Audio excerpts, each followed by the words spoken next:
Today we're going to talk about fostering a creative atmosphere, really a creative environment, if you will.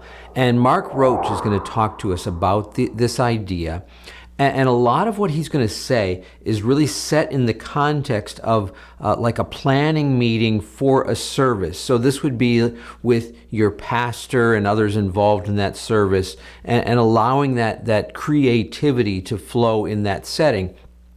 But I want you to think about it not just in that setting, include that also, but also with your worship ministry team, working with your musicians. And by the way, when I talk about musicians, I'm talking about both instrumentalists and vocalists. I see vocalists as just as much musicians as the instrumentalists.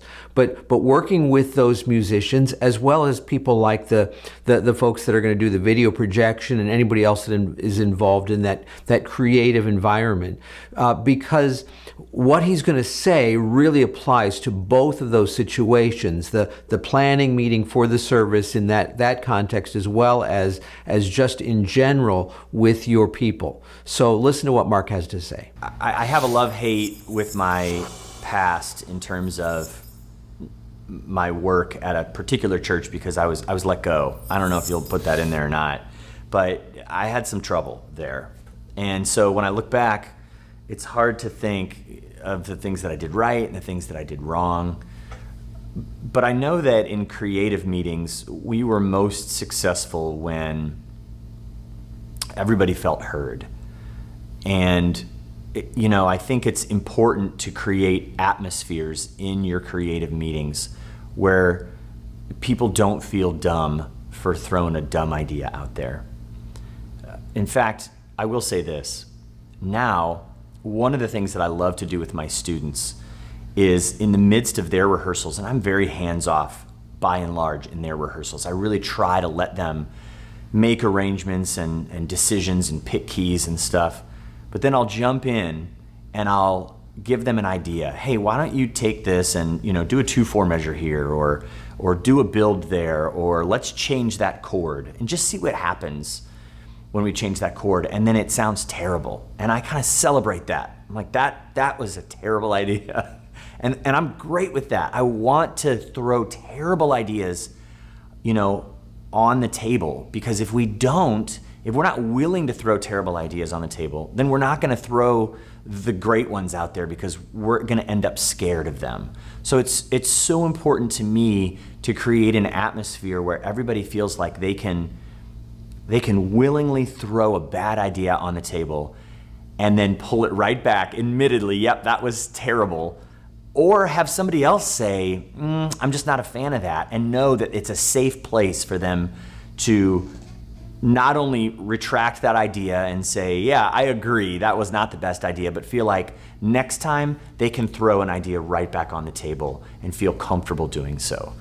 Creative meetings are really tough because dynamically they can tank in a heartbeat. It's kind of like a vocalist in a studio session.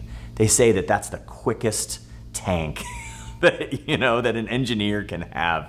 If you let that go in the first 15 minutes, you've ruined the vocal take, because there has to be a confidence, there has to be a mojo going. And so if you're in a creative team and you don't allow that mojo to kind of keep spinning in the room, you're going to get in trouble quick. And that'll just tank the dynamic and the feel and the whole vibe of those meetings. I so appreciate Mark's approach. The idea of allowing ideas that maybe aren't the greatest to come forward, even encouraging those things, because it will ultimately make us more creative. If we just say these are only going to be the very best ideas, if you don't have an idea that's great, just don't even worry about it. Don't even throw it out there. See, if we allow people to put out whatever and not feel like they're going to get shot down as a result of it, then our collective creativity is going to be way greater. And I want you to think about that today. Are you as a leader, as a worship leader, are you fostering that environment that allows creativity to flow? And this is such a big deal, because although you might be a really creative person, You don't have all of the answers. If you did, none of the rest of the body would be necessary. You've got other creative people there that you're working with, and I want to encourage you and challenge you to think about how can I more fully involve them and not shoot down their ideas, but encourage them. And maybe if it's a bad idea, all right, we're going to talk about it and not use it. Totally get that. But at the same time, that will allow those other creatives to go, oh, well, how about this idea? And you're ultimately going to be better off in the long run. So consider that and look at how you can make that a reality in your life and in your ministry.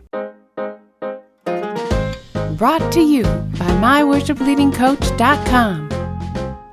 Helping you to be more fully equipped as a worship leader.